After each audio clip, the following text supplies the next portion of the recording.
बिस्मिल्लाहिर्रहमानिर्रहीम। हज़रात सामईन किराम अस्सलामु अलैकुम वरहमतुल्लाहि वबरकातुहू।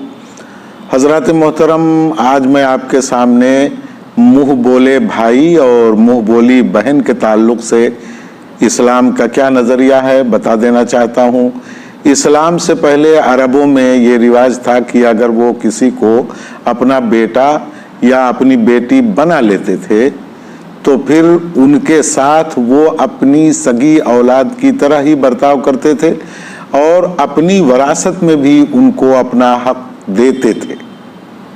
इस्लाम ने इसको मिटा दिया और कहा कि आप किसी यतीम बच्चे की, किसी माँ बाप दोनों नहीं है उस बच्चे की या बच्ची की परवरिश कर सकते हैं, उसकी देख रेख कर सकते हैं, लेकिन वो आपकी हकीकी औलाद नहीं हो सकती। ठीक इसी तरह जो हमारे यहाँ एक रिवाज है आम तौर पर, ख़ास तौर पर शहरों में, कि कोई औरत किसी को अपना भाई बना लेती है, किसी अजनबी को। कोई आदमी किसी अजनबिया औरत को अपनी बहन बना लेता है और ये मुंह बोले भाई और मुंह बोली बहन, ये जो जिसकी बनती हैं या बनते हैं, उनके लिए घर में आने जाने की पूरी इजाज़त, उसके साथ ऐसा सलूक किया जाता है कि जैसे सगी बहन या सगे भाई हो गए। पर्दे का उनसे कोई एहतमाम नहीं। शौहर या भाई की गैर मौजूदगी में वो मुंह बोला भाई घर में आ सकता है। इसी तरह से बीवी की गैर मौजूदगी में मुंह बोली बहन आ सकती है घर में। उससे किसी किस्म का कोई तकल्लुफ़ नहीं होता, एकदम सगे भाई और सगे बहन के जैसे ताल्लुकात रखे जाते हैं। ये रिश्ता किसी भी तरह से इस्लाम में जायज़ करार नहीं दिया गया है और इस्लाम ने इस रिश्ते को माना नहीं है।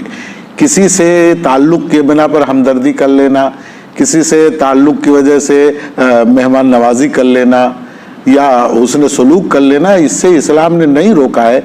लेकिन बग़ैर पर्दा मुँह बोले भाई से बात करना या मुंह बोली बहन बगैर किसी पर्दे के अपने मुंह बोले भाई से बात करे, उससे वो तमाम चीज़ें जायज़ रखे जो एक सगे भाई से जायज़ होती हैं। तो ये शरीयत ने इसको किसी कीमत पर गवारा नहीं किया है। यही वजह है कि बहुत सारी जगहों पर बहुत सारे शातिर लोग इसका फ़ायदा उठाते हैं और बहुत सारे जराइम इस अंदाज से पैदा हो जाते हैं कि लोगों को खबर भी नहीं होती और अंदर अंदर खुदा जाने क्या चल रहा होता है। मुसलमान भाइयों को ख़ास तौर पर यह ख्याल रखना चाहिए कि इस तरह का रिश्ता इस्लाम में किसी तरह से रिश्ता नहीं माना गया है।